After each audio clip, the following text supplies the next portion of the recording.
Shalom. Puji Tuhan, kita sampai di pertengahan 2023 ini. Sudah bulan Juni, sebentar lagi akan selesai. Tuhan tetap menopang dan memelihara kita semuanya. Hari ini kita melanjutkan satu tema penting di dalam iman kita terkait Katekismus Heidelberg minggu yang ke-23. Kita akan membahas satu bingkai tema dibenarkan melalui iman. Kita nanti coba akan membaca beberapa pertanyaan mulai dari pertanyaan 59 sampai dengan 61. Ada 3 pertanyaan tapi ada beberapa jawaban yang cukup panjang. Tapi tidak apa-apa. Kita coba akan renungkan bersama-sama. Kita sering mendengar kalimat manusia itu berusaha dan Tuhan itu yang menentukan, gitu ya. Betul enggak ini ya? Kita sering mendengar kalimat dan kita juga ada beberapa poin ini di dalam kitab suci bahwa Tuhanlah yang menentukan segala sesuatu. Manusia berusaha, Tuhan yang menentukan. Dan dalam satu diskusi di podcast itu orang Kristen itu dianggap sok-sokan di dalam soal surga dan neraka. Kita bisa dianggap seperti panitia surga aja yang bisa menentukan siapa masuk surga, siapa masuk neraka. Ada yang mengungkapkan demikian Bapak Ibu Saudara yang kasih Tuhan. Bilang, orang Kristen tuh kadang-kadang sering bilang gini, kalau enggak percaya Yesus enggak akan selamat. Gitu ya. Enggak akan masuk surga. Sehingga orang di luar sana cek sombongi sih wong Kristen ini gitu ya. Kayak dia yang punya surga, kayak dia yang panitianya saja begitu ya. Enggak usah sombong lah, enggak usah sok-sokan. Kira-kira apa begitu Bapak Ibu Saudara yang dikasihi Tuhan yang kita katakan tuh kita menjadi sombong. Saya pikir kita perlu melihat ulang ya soal ini. Manusia berusaha, Tuhan yang menentukan. Benar enggak? Ya benar. Manusia berusaha, Tuhan yang menentukan. Segala sesuatu bukan kita yang menentukan. Tapi Tuhan yang menentukan. Di dalam penghidupan kita, yang menentukan Tuhan. Kita ada tanggung jawab untuk berusaha sekuat tenaga kita. Kita ada tanggung jawab untuk mengupayakan sekuat apa yang kita bisa. Tapi Tuhan yang menentukan. Berapa takaran Tuhan akan memberikan berkatnya. Berapa takaran Tuhan akan memberikan hasilnya di dalam kehidupan kita. Selama kita hidup di dunia ini. Kita berusaha. Tapi jangan lupa kalimat Tuhan menentukan ini membuat kita tidak boleh takabur dengan usaha kita. Ini soal penghidupan kita Bapak Ibu sering kasih Tuhan. Tapi saya ingin mengatakan kepada kita. Iman itu bukan soal usaha, bukan. Iman itu bukan soal upaya kita, bukan soal kerja keras kita, bukan. Justru Tuhan tahu bahwa manusia itu sudah tidak ada lagi usaha yang bisa dikerjakan. Justru karena Tuhan tahu bahwa tidak ada lagi yang bisa diusahakan agar manusia itu bisa benar di hadapan Tuhan. Agar manusia itu bisa dianggap kudus, cocok, pantas di hadapan Tuhan. Tidak ada lagi yang bisa dapat diusahakan oleh manusia. Maka Tuhan yang berusaha.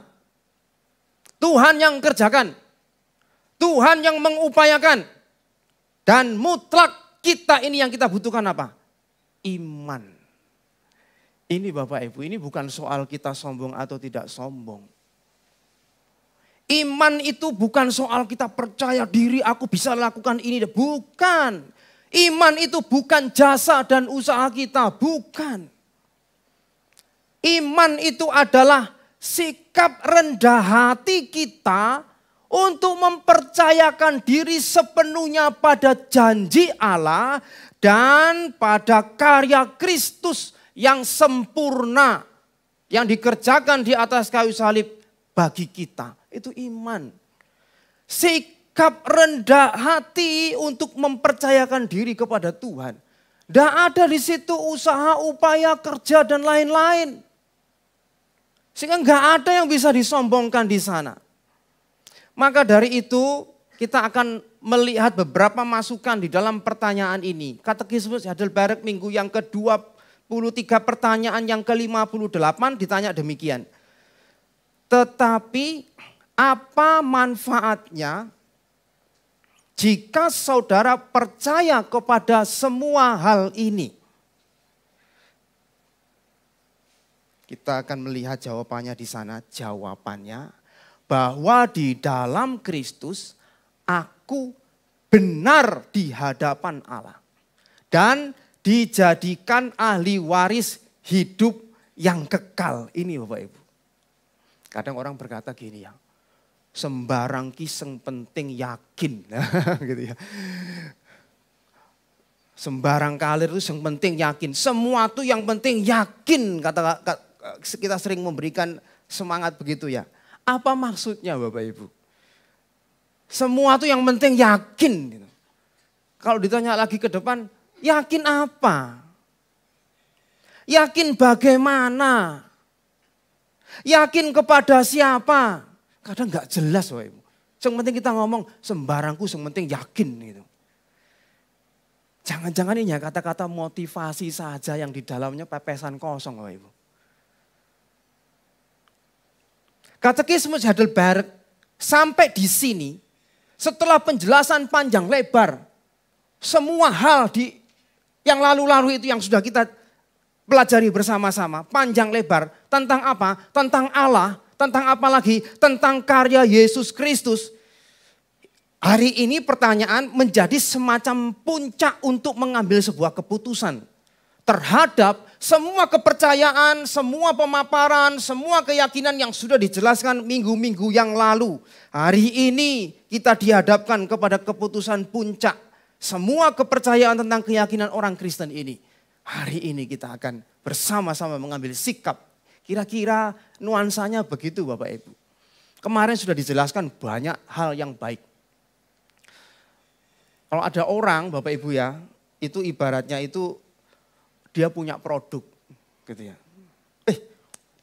Saya datang ke Mas Erik kan ada masalah ini dan itu. Aku loh kemarin tuh punya produk yang luar biasa. Dikatakan suplemen ya bisa, dikatakan obat ya bisa, dikatakan makanan bergizi bisa, dikatakan pokoknya ini lengkap. Iya toh Kak Tanto, iya. Produk ini ya Mas Erik ya, ini ya diambil dari ekstrak 7 rupa kembang. Gitu ya. Ekstrak 7 rupa kembang bunga ya. Bukan itu saja Mas Erik, ini tuh dari 7 rempah terlangka di dunia. Gitu ya, namanya menyampaikan produk yang berkualitas kan gitu ya. Dan jangan lupa ini ya, ini tuh ya dibuat dari buah yang khasiatnya itu dari 7 buah khasiat tertinggi di dunia itu 7 semua biar mantap gitu ya. Dan ini juga diolah dari air yang diambil dari 7 benua gitu ya. 5 ya benuanya, yang 2 benua di bulan sana. Ada 7 benua gitu. Wah ini luar biasa. Dan bahkan ini melalui suatu proses dari 7 langkah yang sangat steril dan higienis gitu ya. Wah saya memaparkan bagaimana bahan-bahan ini kepada Mas Erik gitu ya. Ente-ente Mas Erik tanya, terus khasiatnya apa Tanto? Gitu. Wah Mas Erik jangan tanya khasiatnya. Kemarin yo bojoku itu, istriku tuh tangan itu kaku gak iso begar. Sehari minum itu iso nguleni roti ndek mburi iso masak itu. Gitu ya saya promo sama Mas Heri. Tetanggaku itu ya boyoke kemarin tuh bekengkeng. Minum sehari langsung loncat lari-lari keliling lapangan. Wih tertarik Mas Heri ya. Percaya Mas Heri? Oh iya percaya. Minum mau? Gak mau. Berarti gak percaya kan gitu ya. Minum mau. Ini tak kasih. Percaya, terima, minum. Kan begitu. Bapak Ibu, kira-kira ini begini Bapak Ibu. Setelah dijelaskan apa saja kualitasnya. Kemudian orang akan tanya, apa manfaatnya? Maka katekismus pertanyaan 59, dari semua yang sudah dijelaskan itu manfaatnya apa untuk aku? Maka katekismus memberikan penjelasan itu khasiatnya dalam tanda petik ya. Setelah sebelumnya kita memahami siapa Allah dan karyanya, tiba saatnya hal yang krusial untuk minumo, ambilen, percaya, beriman. Katekismus Heidelberg menjelaskan bahwa di dalam Kristus orang percaya itu dibenarkan. Di dalam Kristus orang percaya itu memiliki hidup yang kekal. Wes, itu manfaatnya, ibaratnya begitu ya. Itu khasiatnya. Maka di dalam catatan Roma 5 ayat 1 sampai dengan 2 tadi sempat kita baca dikatakan, sebab itu kita yang dibenarkan Bapak Ibu.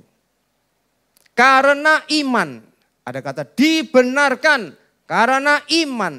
Kita hidup dalam damai sejahtera dengan Allah oleh karena Tuhan kita Yesus Kristus. Oleh Dia kita juga beroleh jalan masuk. Oleh iman, sekali lagi oleh iman. Di atas dibenarkan karena iman. Jalan masuk oleh iman kepada kasih karunia ini. Di dalam kasih karunia ini kita berdiri dan kita bermegah dalam pengharapan akan menerima kemuliaan Allah. Waduh, jelas banget khasiatnya, ibaratnya manfaatnya itu. Ayat ini sangat selaras sekali dengan perkataan dari Tuhan Yesus sendiri yang menyatakan siapa dirinya. Waktu Tuhan Yesus menyatakan siapa dirinya dalam Yohanes pasal 14 ayat 6, dia mengatakan, akulah jalan, akulah kebenaran, dan akulah hidup. Ini selaras Bapak Ibu. Akulah jalan, kita punya jalan masuk pada anugerah Tuhan. Akulah kebenaran. Kita katakan di dalam karena iman itu kita dibenarkan. Dan Tuhan Yesus mengatakan akulah kebenaran.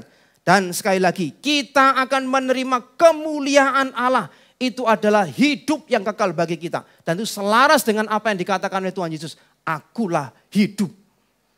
Clear Bapak Ibu Saudara kasih Tuhan. Sangat jelas. Ini dari puncak dari manfaat yang harusnya didapatkan, dicari oleh orang beragama di dunia ini. Jalan, kebenaran, dan hidup yang kekal. Sebelum seseorang mendapatkan hal ini Bapak Ibu Saudara kasih Tuhan. Dan sebelum dia memastikan manfaat tersebut dia miliki di dalam iman percayanya. Maka itu adalah sebuah kegagalan terbesar dalam seumur hidup manusia di dunia ini sampai di akhirat. Sebelum dia mengalami dan merasakan manfaat terbesar yang saya sebutkan tadi.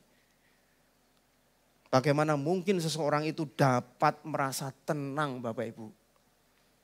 Bila belum menemukan jalan kepada Tuhan. Gak mungkin dia akan tenang. Mencari ke sana, mencari ke sini terus. Perjalanan hidupnya hanya sekedar mencari yang gak jelas. Tanya kepada diri aku sebetulnya itu sudah ada jalan ke surga apa enggak sih? Aku sebetulnya itu diterima sama Tuhan apa enggak? Bagaimana mungkin seseorang itu bisa mengalami damai di dalam hatinya jika terus setiap hari dia dihantui oleh dosa yang dia lakukan. Dia dihantui oleh rasa bersalah dan tidak ada kepastian aku tuh sebetulnya orang yang sudah diampuni atau belum sih? Cukupkah yang sudah aku lakukan ini untuk bisa membereskan dosaku? Bagaimana mungkin dia bisa mengalami kedamaian? Sebelum seseorang itu bisa dipandang benar oleh Tuhan, maka dia akan terus berada di dalam ancaman hukuman Tuhan dan eksekusi dari Tuhan. Dia akan terus mengalami ketidakdamaian. Sudah lakukan ini, sudah korban ini, sudah puasa, sudah bayar ini, bayar itu. Tapi dia masih terus gelisah karena tidak ada kepastian itu. Bagaimana mungkin orang itu bisa mengalami sejahtera di dalam hidupnya ketika kehidupan yang ada di dunia ini kita dipenuhi dengan sebanyak kesulitan, penderitaan, dipenuhi dengan banyak masalah perjalanan hidup kita di dunia ini. Dan bahkan kita ada ancaman penderitaan untuk selama-lamanya nanti di akhirat, di neraka. Bagaimana dia bisa mengalami sejahtera? Dia belum mengalami kepastian itu. Di dunia sudah banyak masalah, di akhirat pun belum jelas kabarnya kayak apa. Bapak Ibu Saudara yang kasih Tuhan. Tetapi saya ingin mengatakan kepada kita, kekristenan menyatakan dengan tegas sekali. Di dalam Kristus seseorang dapat jalan kepada Allah. Di dalam Kristus seseorang dibenarkan di hadapan Allah. Dan di dalam Kristus seseorang mendapatkan kemuliaan hidup yang kekal di hadapan Allah. Bapak Ibu, mana lagi yang bisa menyatakan kepastian seperti itu? Enggak ada. Enggak ada. Masalahnya sekarang, baru kita masuk. Bagaimana semua itu bisa dikenakan ke saya? Bagaimana semua itu bisa saya alami? Bisa saya rasakan? Maka hari ini jawabannya, hanya melalui iman kita dibenarkan. Hanya melalui iman. Maka pertanyaan 60 demikian. Bagaimana saudara benar di hadapan Allah? Jawabannya panjang Bapak Ibu. Hanya oleh iman yang sejati kepada Yesus Kristus. Sebetulnya ringkasnya demikian. Tapi ada penjelasan panjang. Hati nuraniku memang mempersalahkan aku. Karena aku berbuat dosa berat terhadap segala hukum Allah. Dan tidak ada yang kutaati. Dan karena aku masih tetap cenderung pada segala macam kejahatan. Namun Allah tanpa jasa apapun dari pihakku. Semata-mata berdasarkan rahmat atau anugerah. Memberikan kepadaku anugerah ini. Pelaksanaan pelunasan oleh Kristus. Kebenarannya dan kesuciannya yang sempurna dianggapnya menjadi milikku. Seolah-olah aku belum pernah dihinggapi dosa atau berbuat dosa. Bahkan seolah-olah aku sendirilah yang mengerjakan segala ketaatan yang dikerjakan oleh Kristus untukku. Asal saja anugerah itu ku terima dengan hati yang percaya. Dengan hati yang percaya. Hanya melalui iman yang sejati kepada Yesus Kristus. Ini ditegaskan di dalam Galatia 2 ayat 16 Bapak Ibu. Dikatakan, kamu tahu bahwa tidak seorang pun yang dibenarkan oleh karena melakukan hukum Taurat. Tetapi hanya oleh karena iman dalam Kristus Yesus. Sebab itu kami pun telah percaya kepada Kristus Yesus supaya kami dibenarkan oleh karena iman dalam Kristus. Dan bukan oleh karena melakukan hukum Taurat. Sebab tidak ada seorang pun yang dibenarkan oleh karena melakukan hukum Taurat. Inilah iman Bapak Ibu sering kasih Tuhan. Iman yang benar mempercayakan diri kepada jasanya Kristus. Kita ini pengguna jasanya Kristus. Mempercayakan diri kepada kesempurnaan Kristus yang diberikan kepada kita. Mempercayakan diri kita kepada pengorbanan Kristus yang diberikan kepada orang percaya. Itu iman. Ia tidak lagi mengandalkan kebenarannya. Bukan. Ia tidak lagi mengandalkan amalnya. Ia tidak lagi mengandalkan sembayangnya, puasanya, donasinya, perbuatan baiknya, dan yang lain-lain. Apapun yang dia miliki, yang dia lakukan, tidak bisa diandalkan sedikit pun di hadapan Tuhan untuk bisa diperhitungkan supaya kita bisa benar di hadapan Tuhan. Ini loh penegasan dari firman Tuhan. Supaya bebas dari pengampunan Allah atas dosa, dia tidak bisa mengandalkan dirinya. Tidak bisa mengandalkan dirinya supaya dianggap benar oleh Tuhan. Tidak nyucuk harganya Bapak Ibu. Nggak bisa. Maka Roma pasal 3 ayat 23 mengatakan demikian. Karena semua orang telah berbuat dosa dan telah kehilangan apa? Kemuliaan Allah. Yang dirusak oleh manusia itu bukan soal saya salah sama Kak Yudi kemudian tuh puji ya Kak Yudi. Bukan soal itu Bapak Ibu. Yang dirusak oleh manusia adalah kemuliaan Allah. Adalah kekudusan Tuhan. Dengan apa kita bisa bayar kemuliaan Allah? Dengan apa kita bisa bayar kekudusan Tuhan? Dengan apa kita bisa selesaikan? Dengan apa bisa kita tanggung?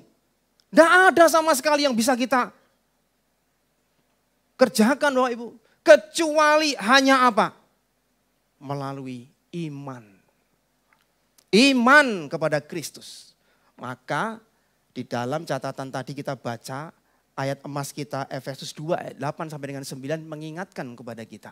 Sebab karena kasih karunia kamu diselamatkan oleh iman. Itu bukan hasil usahamu. Tetapi apa? Pemberian Allah. Itu bukan hasil pekerjaanmu. Jangan ada orang yang memegahkan diri. Oleh iman, lebih tepatnya itu melalui iman. Tidak ada andil jasa kita setetes pun yang bisa dianggap benar dan bisa dibenarkan oleh Allah hidup kita di hadapan Dia. Tidak ada. Karena itu tidak ada yang bisa dikatakan boleh bermegah, boleh sombong. Tidak boleh ada yang sedemikian di dalam dirinya. Karena dia tidak punya jasa sedikit pun untuk bisa benar di hadapan Tuhan.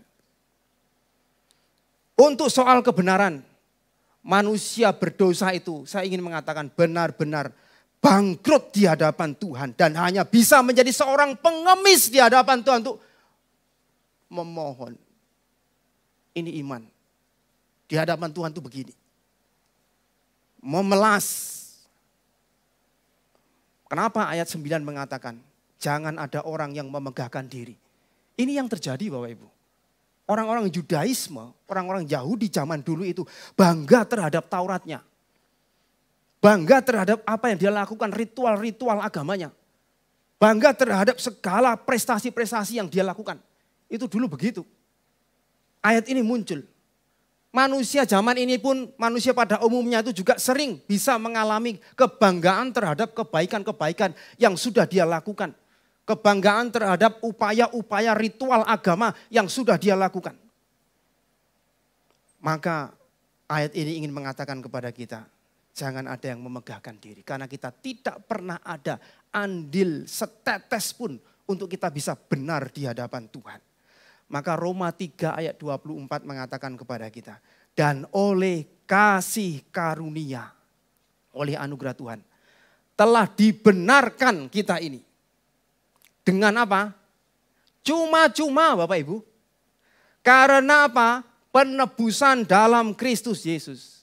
Cuma-cuma, gratis Tuhan kasih kepada kita. Karena apa? Penebusan di dalam Kristus. Artinya itu memang bukan usaha dan upaya kita. Memang kita tidak bisa bayar itu Bapak Ibu. Enggak mungkin kita bisa bayar itu. Kita enggak bisa berperan sebetulnya di sana. Saya kadang-kadang ketawa sama anak saya yang kecil itu ya. Kalau saya kan biasanya kalau itu apa pagar gereja itu kan yang lipat gini didorong ada 4 roda gitu ya. Ya wis lama mungkin enggak diminyai ya. Wabot Bapak Ibu. Gitu ya. Saya nutup. Gitu. Anak saya lihat ini.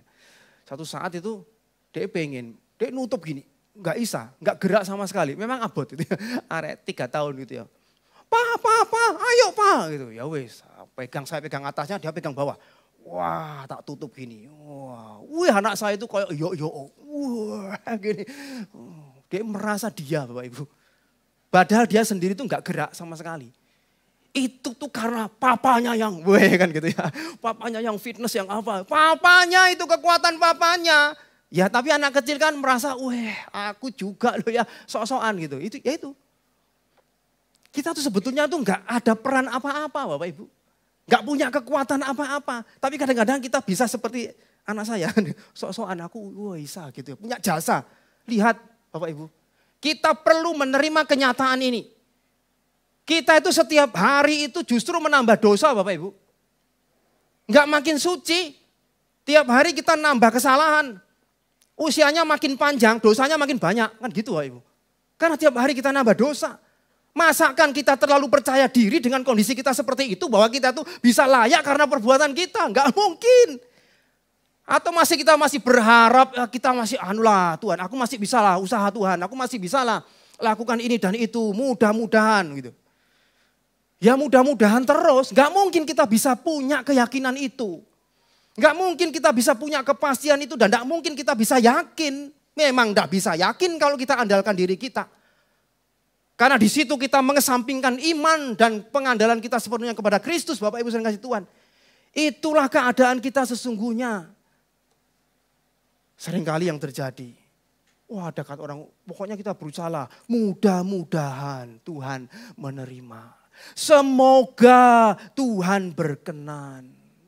Yang penting usahalah. Yang penting berusaha. Pokoknya melakukan yang baik. Itu kan sebetulnya kalimat-kalimat bungkus-bungkus saja Bapak Ibu. Bungkus-bungkus kengeyelan kita, kecongkakan kita, yang masih ngotot aku bisa punya usaha, aku bisa punya upaya untuk bisa berkenan di hadapan Tuhan dan bisa masuk surga. Wong sudah terang-terangan kita ini nggak mungkin sanggup Bapak Ibu. Kenapa sih? Kenapa kita enggak dengan rendah hati dan merendahkan diri di hadapan Tuhan? Aku enggak sanggup Tuhan. Dan memang kita ini hopeless, enggak ada pengharapan. Dan kita hanya butuh satu-satunya pertolongan sepenuhnya itu dari Tuhan. Apa itu? Ya beriman jalannya Bapak Ibu. Iman. Maka Ibrani tadi mengatakan, Ibrani 11 ayat 6 yang A, tetapi tanpa iman tidak mungkin orang berkenan kepada Allah. Betul. Katekismus Heidelberg menegaskan mutlaknya karya Yesus yang harus diterima dengan apa? Iman. Kenapa? Ya karena di situ jasanya. 2 Korintus pasal 5 ayat 21 mengatakan, dia, siapa dia itu? Yesus. 2 Korintus 5 ayat 21. Dia yang tidak mengenal dosa telah dibuatnya menjadi dosa karena kita. Supaya di dalam dia kita dibenarkan oleh Allah. Tegas sekali Bapak Ibu Saudara yang kasih Tuhan. Ini yang terjadi dalam iman percaya kepada Kristus. Ada pertukaran ini Bapak Ibu. Kita dianggap benar, kata Yesus tadi mengatakan seolah-olah kita yang mengerjakan semua kesempurnaan itu di dalam Kristus. Kita dianggap benar oleh Allah. Karena apa? Mengakui karya Kristus di atas kayu salib menyelamatkan saya. Kalau mau ditanya jujur, apakah kita benar? Enggak. Kita ini banyak melakukan dosa dan kesalahan. Tapi kita dianggap benar. Karena apa? Jasanya Yesus melalui apa? Ya percaya kepada jasanya Yesus ini. Ini diperoleh melalui apa? Iman. Bukan tanpa iman, tapi melalui iman. Jadi Bapak Ibu, jangan berpikir bahwa oh Yesus sudah mati. Semua orang di dunia ini otomatis nanti juga akan masuk surga. Enggak ada begitu Alkitab. Enggak ada. Alkitab sangat jelas sekali. Kalau kita baca Yohanes 3 ayat 16 itu jelas sekali. Karena begitu besar kasih Allah akan dunia ini sehingga mengaruniakan anaknya yang tunggal supaya apa? Yang percaya kepadanya. Iman gak bisa otomatis orang gak kenal Yesus, gak mau percaya Yesus juga selamat. Gak ada itu. Bapak Ibu Saudara yang kasih Tuhan, mari teguh di dalam iman itu. Supaya setiap orang yang percaya tidak binasa. Jika di antara kita masih ada yang gelisah Bapak Ibu. Masih ada yang ragu-ragu. Bertanya, apakah aku ini bisa diterima oleh Tuhan? Apakah aku ini bisa diampuni? Karena apa? Karena dia masih mengandalkan dirinya sendiri. Dia masih ngotot ngeyel dengan usahanya sendiri. Maka hari ini percayakan sepenuh diri kita kepada Tuhan. Serahkan diri kita. Walaupun tadi dikatakan kata Yesus, walaupun hati nurani kita sering menuduh. Iblis juga sering menuduh, apa toh kamu tuh koyo uripmu juga enggak beres-beres amat. Itu kita sering bisa dituduh, hati nurani kita dituduh oleh iblis, dituduh oleh suara-suara kiri kanan. Tetapi kita terus teguh. Iman kepada Kristus. Iman itu dikatakan sebagai perisai yang menangkal tuduhan-tuduhan itu. Karena ada Kristus yang sempurna yang melengkapi kehidupanku. Itu Bapak Ibu, mari melihat kasih karunia Tuhan ini. Dengan iman yang membenarkan kita. Itulah keselamatan dari Tuhan Bapak Ibu sering kasih Tuhan. Tidak diusahakan dari kelayakan kita. Tapi hanya melalui iman saja kepada Kristus Yesus. Banyak orang gak terima, betul. Banyak orang gak puas, betul. Kok terlalu gampang sekali lagi. Kok enak emen, kok terlalu sederhana, kok terlalu simpel, hanya percaya saja. Iman.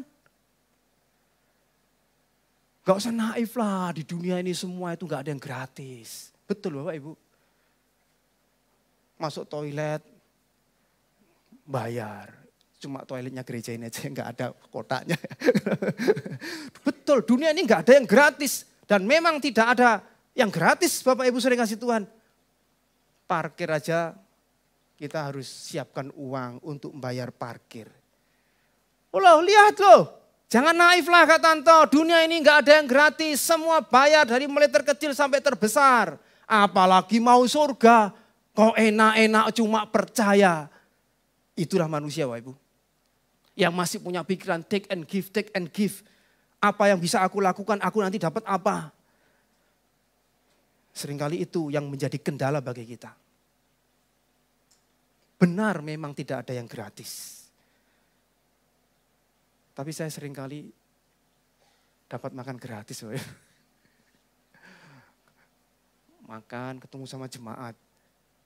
Sudah selesai makan, mau bayar, sudah dibayari. Loh, gratis. Waduh ya opo kan itu ya. Ya senang sih maksudnya gitu ya. Tapi kan belum sempat kamsiannya bagaimana kan gitu ya. Ya itu loh Ibu. Memang tidak ada yang gratis.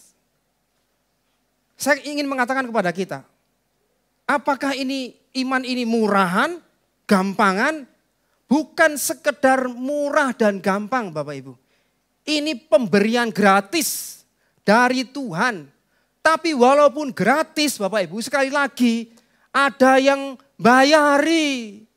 Ada yang nanggung, saya makan gratis, senang, sukacita, puji Tuhan. Jangan lupa, ada yang bayari tadi loh, jemaatmu tadi loh. Bayari kamu, dia berkorban, dia keluar uang. Walaupun iman ini kita terima dengan gratis, tapi jangan lupa tidak ada yang gratis. Itu dibayar dengan lunas, bukan dengan emas dan perak. Tapi dengan darah yang begitu mahal Bapak Ibu. Memang kita terima keselamatan itu hanya melalui iman dengan gratis. Kita tidak bisa tukar. Kita tidak bisa beli keselamatan itu dengan apapun. Maka stop berhenti bangga dengan upaya dan usaha kita. Kita harus sadar akan kebangkrutan rohani kita. Dan hanya melalui iman. Bapak Ibu sedikit pertanyaan yang terakhir saya akan sambung. Pertanyaan nomor 61 pelengkap. Mengapa saudara mengatakan bahwa saudara benar hanya oleh iman? Mengapa saudara mengatakan bahwa saudara hanya benar hanya oleh iman? Jawabannya bukan karena layaknya imanku. Menarik nih. Bukan karena layaknya imanku membuat Allah berkenan kepadaku. Melainkan karena hanya pelaksanaan pelunasan oleh Kristus. Kebenarannya dan kesuciannya semata-mata merupakan kebenaranku di hadapan Allah. Dan karena semua itu tidak mungkin kuterima dan kuraih dengan cara lain kecuali melalui iman. Maka di sini bahkan iman pun tidak bisa kita banggakan. Usaha kita, pekerjaan kita, upaya, ibadah dan tidak bisa kita banggakan. Termasuk iman pun tidak bisa kita banggakan. Catatan itu di situ bukan karena layaknya imanku. Iman itu apa sekali lagi? Saluran Bapak Ibu. Cuma gini tok loh. Kayak pengemis gini loh di hadapan Tuhan. Itu iman. Kita hanya menerima seperti tangan seorang pengemis.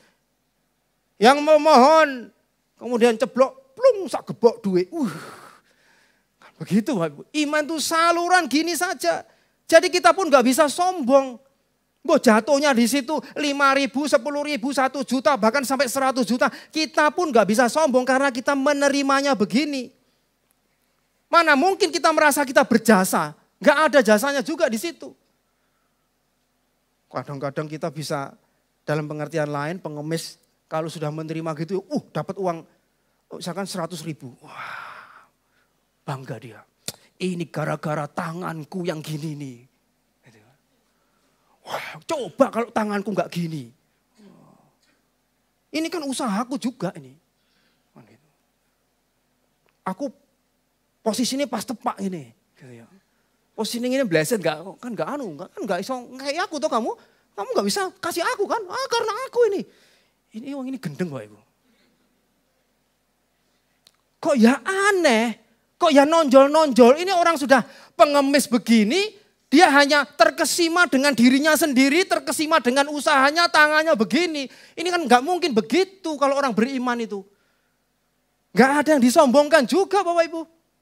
Orang seperti ini pastinya aneh kan? Gila, iya. Pengemis yang nggak tahu diri, nggak sadar diri. Yang ditonjolkan malah tangannya. Yang diingat malah usahanya begini. Bukan jasanya yang ngasih itu siapa. Bukan pemberiannya siapa. Malah dirinya sendiri. Bukan begitu kan Bapak Ibu? Sama seperti iman kita juga. Memang untuk dibenarkan itu bukan tanpa iman. Betul harus ada iman. Tapi bukan berarti kita membanggakan iman kita. Oh iman kita itu harus sebesar biji sesawi. Mindahkan gunung misalkan dan sebagainya. Enggak ada yang bisa mindahkan gunung kan di sini? Enggak ada kan? Imannya berarti kecil. Ya tapi memang iman itu enggak perlu dibanggakan Bapak Ibu. Hanya gini aja kok pengemis begini di hadapan Tuhan. Ya sudah kita terima justru kita terkesima. Kita bisa begitu merasa bangga dan dengan sukacita. Kita begini ini melihat arahkan kepada siapa? Yang pemberi itu. Kristus. Gak ada yang bisa kita banggakan. Kita hanya begini di hadapan Tuhan. Terima keselamatan itu. Tuhan yang beri, disitulah justru kita membanggakan Tuhan, memuliakan Tuhan di dalam kehidupan kita. Karena dasar keselamatan itu bukan iman, bukan. Si iman masa saluran gini toh Bapak Ibu. Dasar keselamatan itu dikatakan tadi itu jawaban nomor 61 itu adalah semua penebusan yang dikerjakan oleh Kristus. Itu diberikan kepada kita. Sekali lagi. Kenapa manusia harus mengambil keputusan beriman kepada Kristus? Justru karena ia sudah sadar, tidak berdaya, tidak mungkin bisa berusaha, tidak mampu dan tidak mungkin bisa membereskan dosa dan hukuman. Sekalipun melakukan berjuta-juta kebaikan, tidak mungkin bisa. Maka semua kesadaran itu akan memimpin dan mengarahkan orang percaya melalui iman. Semua itu hanya yang diperlukan hanya iman saja, bukan jasanya kita. Hanya iman, selebihnya dari itu adalah kansiju. Terima kasih Tuhan.